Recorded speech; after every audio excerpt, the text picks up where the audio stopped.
Sir आखिरी सवाल है क्योंकि आपने इस मुद्दे को बहुत उठाया। ज्ञानव्यापी की बात कर रहे हैं सर। सर्वे का आदेश हुआ है, जो एजेंसी है वो एसआई वो जांच कर रही है। क्या लगता है सर, क्योंकि मुख्यमंत्री जी ने बीच में बोला कि भाई मुस्लिम को सामने आना चाहिए, एक प्रस्ताव खुद ही लेके आना चाहिए। तो ये दरिया दिल मुख्यमंत्री क्यों नहीं दिखाते हैं? जब अभी भी मुस्लिम समाज उसमें नमाज पांचों समय का पढ़ता है, तो आधिकारिक दावा तो मुस्लिम समाज का है। हिंदू पक्ष की ओर से मुख्यमंत्री को भी नोटिस गई है, तो यह हलफनामा उत्तर प्रदेश सरकार की ओर से दे दें कि ज्ञानवापी मस्जिद है, ज्ञानवापी मस्जिद रहेगा, विवाद अपने आप खत्म हो जाएगा। ये तो जब जब चुनाव नज़दीक आता है तो इनके पास दो ही मुद्दे हैं, या तो हिंदू मुस्लिम या तो मस्जिद मंदिर। इनको देश प्रदेश की जनता के हितों से कोई मतलब नहीं, समस्याओं से कोई मतलब नहीं, विकास से कोई मतलब नहीं, शिक्षा से कोई मतलब नहीं, स्वास्थ्य से कोई मतलब नहीं। आज कुल मिलाकर के जनता के आंख में धूल झोंक करके अपना उल्लू सीधा करने के लिए मुस्लिम हिंदू कह करके हिंदू वोट को पोलराइज करने की कोशिश कर रहे हैं।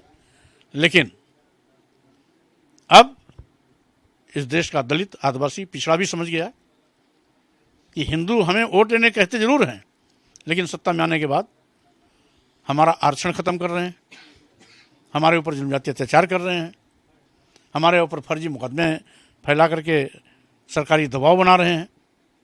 और साथ ही साथ भाजपा सरकार, आज जब भाजपा सरकार में देश के महामहिम राष्ट्रपति जी को मंदिर में जाने से रोका जा रहा है, इसके पहले भी तत्कालीन राष्ट्रपति रामनाथ कोविंद जी को रोका गया, पूर्व मुख्यमंत्री अखिलेश यादव जी के कालिदास मार्ग खाली करने पर गंगा गोमूत्र से धुला गया और फिर बाद में गंजल से धुला गया, तो स्वाभाविक रूप से अब समझने लगा आदिवासी भी, दलित भी, पिछड़े भी, कि ये हमें केवल वोट लेने के लिए हिंदू कहते हैं, सम्मान देने के लिए, स्थान देने के लिए, हक देने के लिए, अधिकार देने के लिए हम इनके लिए कुछ भी नहीं है। और यही कारण है कि अब उसका भी गलत मुगलता खत्म हो रहा है और इनके खिलाफ लामबंद होना शुरू हुआ है। सर कहते हैं कि उत्तर प्रदेश से ही जो है रास्ता दिल्ली का खुलता है। बीजेपी लेकिन ये दावा बड़े ही मजबूती से कर रही है कि इस बार हम 80 सीटों पे काम कर रहे हैं और 80 सीटें हम लेके आ रहे हैं। तमाम सवाल आप खड़े कर रहे हैं, लेकिन वो फिर भी दावे कर रही है। ये दावा तो हिमाचल प्रदेश में बीजेपी कर रही थी, ये दावा तो कर्नाटक के चुनाव में बीजेपी कर रही थी। तो जैसे वहाँ पर इनका सुपड़ा साफ हुआ है, हिमाचल प्रदेश में भाजपा बुरी तरह से पिट गई, सत्ता से बाहर हो गई।